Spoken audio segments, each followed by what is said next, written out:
చూస్ country delight, live better. ఇప్పుడే country delight app ని download చేసుకోండి. రాను అసలు కక్ష సాధింపు రాజకీయాలు అయిపోతున్నాయి.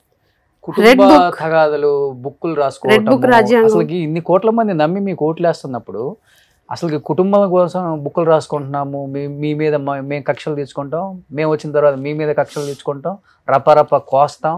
అసలు జనం చూస్తుంటే అసలు ఈలక మనం ఓట్లు వేస్తుంది అనుకుంటున్నారు ఆంధ్రప్రదేశ్ లో. వాస్తవంగా అనిపించట్లేదా మీకు? వాస్తవంగా ఇప్పుడు అధికారంలో లేరు కాబట్టి కొన్ని న్యూస్లు కొంచెం వింటుంటారు కదా, ఇప్పుడు ఖాళీగా ఉండి కొంచెం ఏమనిపిస్తుంది ఓవరాల్ గా చూస్తున్నప్పుడు? ప్రజలు వీళ్ళకైనా ఓట్లు వేసింది వాళ్ళు అనుకుంటున్నారు మేము వెళ్ళినప్పుడు. మీకు అనిపించట్లేదా మాకా వీళ్ళు ఓట్లు వేసింది పాపం ఇబ్బంది పడుతున్నారు, బాధపడుతున్నారు, ఇలానా మనం మాట్లాడాల్సింది, ఇలానా మనం ఉండాల్సింది, ఇదా రాజకీయం అంటే, ఇది కదా కోరుకుంటుంది అని అనిపించట్లేదా నిజంగా పరీక్షిత్ రాజు గారు? మీకు రెడ్ బుక్ రాజ్యాంగం అనుకొని ఫస్ట్ వచ్చి విధ్వంసంతో గవర్నమెంట్ని మొదలు పెడితే ఇంకేం గవర్నమెంట్ నడుస్తుంది? ఇప్పుడు గవర్నమెంట్ వచ్చిన తర్వాత ఒక పీస్ఫుల్ వాతావరణం, శాంతి భద్రతలు అంటే ప్రశాంతంగా ఉండేటట్టు సిగ్నల్ ఇవ్వాలి గవర్నమెంట్ అన్నది. ఒక ముఖ్యమంత్రి గారు వాళ్ళ అబ్బాయి ఒక మంత్రిగా ఆయన ముఖ్యమంత్రిగా ఆయనే లీడ్ చేస్తున్నారు రెడ్ బుక్ రాజ్యాంగం అనుకొని.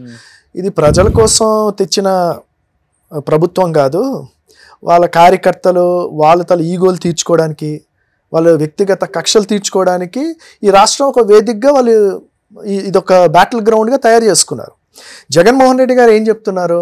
డిజిటల్ బుక్ అనేది ఏంటంటే, ఎవరైతే ఈ రెడ్ బుక్ రాజ్యాంగం పెట్టుకొని అన్యాయంగా ఎవరి మీదైతే తప్పుడు కేసులు పెట్టి కక్ష సాధింపులు జరిగాయో వాళ్ళకి న్యాయం జరిగేటట్టు చూస్తామంటున్నారు. చట్టం ముందు నిలబెట్టి అది కూడా చట్టం ముందు నిలబెట్టి వాళ్ళకి శిక్ష పడేటట్టు చూస్తాము. That is digital book. అంతేగాని మన ఈగోలు తీర్చుకొని ఎవరు పడితే వాళ్ళ మీద కక్షలు తీర్చుకోవడానికి డిజిటల్ బుక్ అని ఎక్కడ ఆయన అనట్లే. అక్కడే మిస్కన్సెప్షన్. జగన్మోహన్ రెడ్డి గారు చెప్పేది డిజిటల్ బుక్ అనేది ఏంటంటే, రెడ్ బుక్ రాజ్యాంగం అని పెట్టి పోలీసులను కూడాను వాళ్ళ సొంత మనుషులుగా వ్యవస్థగా మార్చుకొని ఇష్టం వచ్చినట్టు కేసులు పెట్టి, ఆ పిటి కేసులు పెట్టి 10 సార్లు తిప్పి రిమాండ్లని, మామూలు కేసులు 14 రోజులు రిమాండ్ అని జైల్లో పెట్టి హింసలు పెట్టి, ఎక్కడో ఉన్న సోషల్ మీడియా ఎప్పుడో 4 సంవత్సరాల ముందు జరిగిన సోషల్ మీడియాకి ఈరోజు మా కురుపంలోనే ఎక్కడో తూర్పుగోదావరి జిల్లాలో ఉన్న ఒక పోస్ట్కి మా జిల్లాలో మా నియోజకవర్గం కురుపం అంత మారుమూల దగ్గరికి అక్కడ కేసులు పెట్టడం ఏంటి, కంప్లైంట్లు, మా మనోభావాలు దెబ్బతిన్నాయి అనుకో 4 సంవత్సరాల తర్వాత. దానికి వాళ్ళు అనమాట ఈ స్టేషన్లు తెచ్చి ఇక్కడ తిప్పుకొని 4 రోజులు తిప్పి జైల్లో పెట్టి, ఇవన్నీ వ్యక్తిగత కక్షలు. వ్యక్తిగత కక్షలకు కాదు కదా రాజకీయాలు చేసేది. రాష్ట్రాన్ని ఇక్కడ వేదికగా చేసింది. ఇదేంటి ఎలక్షన్స్కి అంటే మీరు కంటెస్ట్ చేయకముందు వేయించుకున్నారా వైఎస్ఆర్ అని, లేకపోతే ఎమ్మెల్యేగా గెలిచిన తర్వాత?